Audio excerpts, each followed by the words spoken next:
اعوذ باللہ من الشیطان الرجیم بسم اللہ الرحمن الرحیم یعذب من یشاء ویرحم من یشاء والیہ تقلبون۔ وہ جس کو چاہے گا سزا دے گا اور جس پر چاہے گا رحم کرے گا، اور اسی کی طرف تم سب کو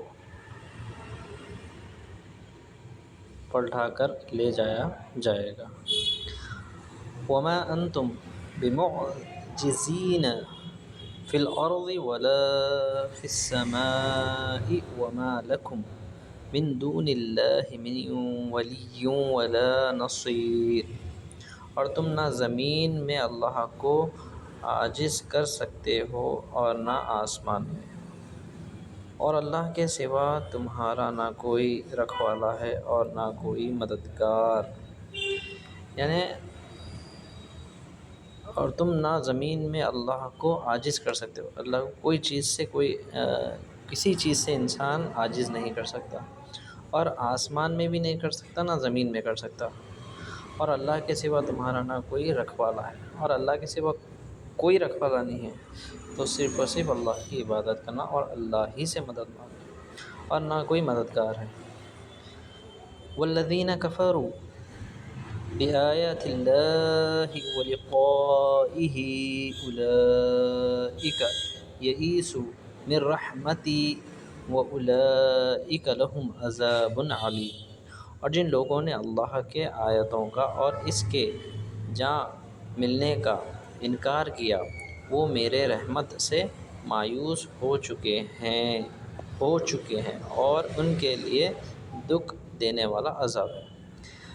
یہاں پر اللہ تعالیٰ فرما رہے ہیں کہ جو لوگ اللہ کی آیتوں یعنی اللہ کا پیغام جو رسول نے بھیجا ہے ہم کو قرآن کے ذریعے میسیج جو آیا ہے، جو لوگ میسیج کو انکار کر دیں، اللہ سے ملنے یعنی قیامت آنے والی ہے، یہ جھٹلا دیے اللہ سے ملنا، موت کے بعد اللہ سے ملاقات ہوئیں گی، اللہ صحیح غلط کا فیصلہ کرے گا، اس کے بارے میں انکار کرے گا، تو اللہ تعالیٰ فرما رہے ہیں کہ وہ میری رحمت سے مایوس ہو چکے ہیں اور ان کے لیے دکھ بھرا عذاب بھی رہیں گا۔ فما كان جواب قومه إلا أن قالوا اقتلوه أو حرقوه فأنجاه الله من النار إن في ذلك لآية لقوم يؤمنون۔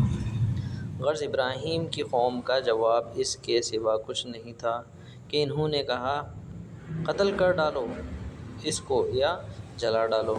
یعنی یہ ابراہیم علیہ السلام کا قصہ یہاں پر اللہ تعالیٰ فرما رہے ہیں کہ ابراہیم علیہ السلام جو بھی اللہ کا میسیج تھا، جو بھی پیغام تھا اللہ کا، بتاتے تھے کہ بتوں کی پرستش مت کرو، اللہ کی عبادت کرو، تو کچھ لوگ بولتے تھے کہ ان کو قتل کر ڈالو اور کچھ لوگ بولتے تھے جلا ڈالو۔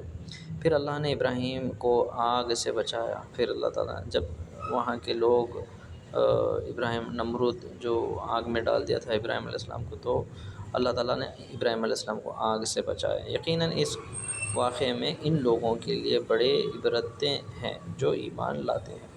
تو جو واقعہ ابراہیم علیہ السلام کا ہے، ہمیں بہت سے عبرتیں حاصل کرنے کے واقعات ہے اس میں، اور ہمیں بہت سے اچھے اپنے ایمان میں اضافہ بڑھانے کے لیے بہت اچھا ابراہیم علیہ السلام کا واقعہ ہے۔ وقال انما اتخذتم من دون اللہ اوثانا مودۃ بینکم فی الحیاۃ الدنیا ثم یوم القیامۃ یکفر بعضکم ببعض ویلعن بعضکم بعضا ومأواکم النار وما لکم من ناصرین۔ اور ابراہیم نے یہ بھی کہا کہ تم نے اللہ کو چھوڑ کر بتوں کو خدا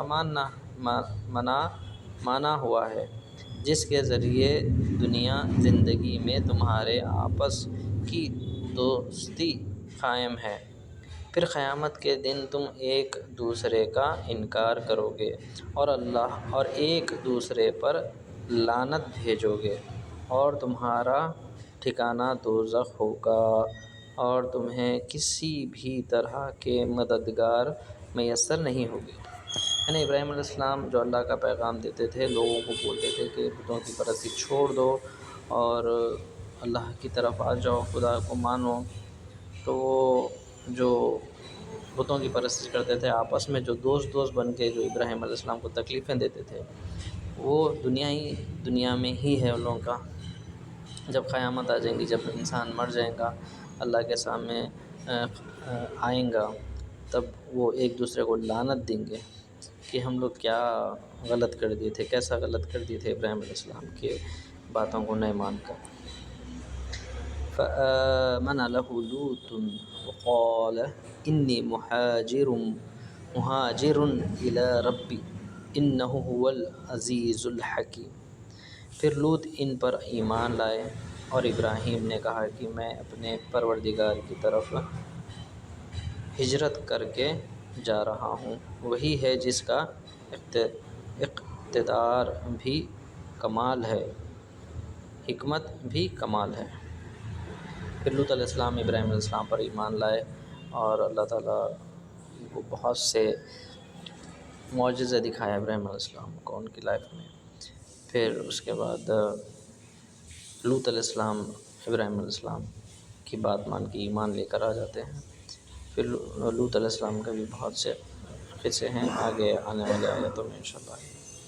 وَوَهَبْنَا لَهُ إِسْحَاقَ وَيَعْقُوبَ وَجَعَلْنَا فِي ذُرِّيَّتِهِ النُّبُوَّةَ وَالْكِتَابَ وَآتَيْنَاهُ أَجْرَهُ فِي الدُّنْيَا وَإِنَّهُ فِي الْآخِرَةِ لَمِنَ الصَّالِحِينَ۔ اور ہم نے انہیں اسحاق اور یعقوب جیسے بیٹے عطا فرمائے اور ان کی اولاد میں نبوت اور کتاب کا سلسلہ جاری رکھا، اور ان کا اجر ہم نے انہیں دنیا میں بھی دیا اور یقیناً آخرت میں ان کا شمار صالحین میں ہوگا۔ وَلُوطًا إِذْ قَالَ لِقَوْمِهِ إِنَّكُمْ لَتَأْتُونَ الْفَاحِشَةَ مَا سَبَقَكُمْ بِهَا مِنْ أَحَدٍ من العالمین۔ اور ہم نے لوط کو بھیجا جبکہ اس نے اپنی قوم سے کہا، حقیقت یہ ہے کہ تم ایسے بے حیائی کا کام کرتے ہو جو تم سے پہلے دنیا جہاں والوں میں سے کسی نے نہیں کیا۔ لوط علیہ السلام کا قصہ بہت مشہور ہے، جہاں پر ہوموسیکشوالٹی چلتی تھی، مرد آدمی کو پسند کرتا تھا، اس کا قصہ ہے۔ اللہ تعالیٰ اس میں فرما رہے ہیں کہ یہ جو لوگ ہے دنیا جہان میں آج تک کوئی ایسا نہیں کیا تھا، لیکن یہ قوم بہت برے کری تھی اور ان کے ساتھ اللہ تعالیٰ نے بہت برا برتاؤ کیا، اللہ تعالیٰ ان سے ناراض ہو گئے۔ أَإِنَّكُمْ لَتَأْتُونَ الرِّجَالَ وَتَقْطَعُونَ السَّبِيلَ وَتَأْتُونَ فِي نَادِكُمُ الْمُنكَرَ فَمَا كَانَ جَوَابَ قَوْمِهِ إِلَّا أَنْ قَالُوا ائْتِنَا بِعَذَابِ اللَّهِ إِن كُنتَ مِنَ الصَّادِقِينَ۔ کیا تم مردوں کے پاس جاتے ہو اور راستوں میں ڈاکے ڈالتے ہو اور اپنی بھری مجلس میں بدی کا ارتکاب کرتے ہو؟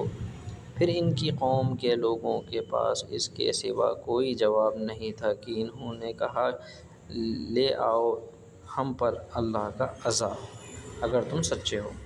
یعنی لوط علیہ السلام کی قوم بولتی تھی اگر آپ سچے ہیں تو ہم پر اللہ کا عذاب لے کر آ جاؤ۔ ہر چیز میں بے حیائی، لوگوں کو لوٹنا، لوگوں کے اندر فساد ڈالنا، یہ سب ہوتا تھا۔ انشاءاللہ نیکسٹ 30ویں آیت نیکسٹ ایپیسوڈ میں پڑھیں گے۔ جزاک اللہ خیرا۔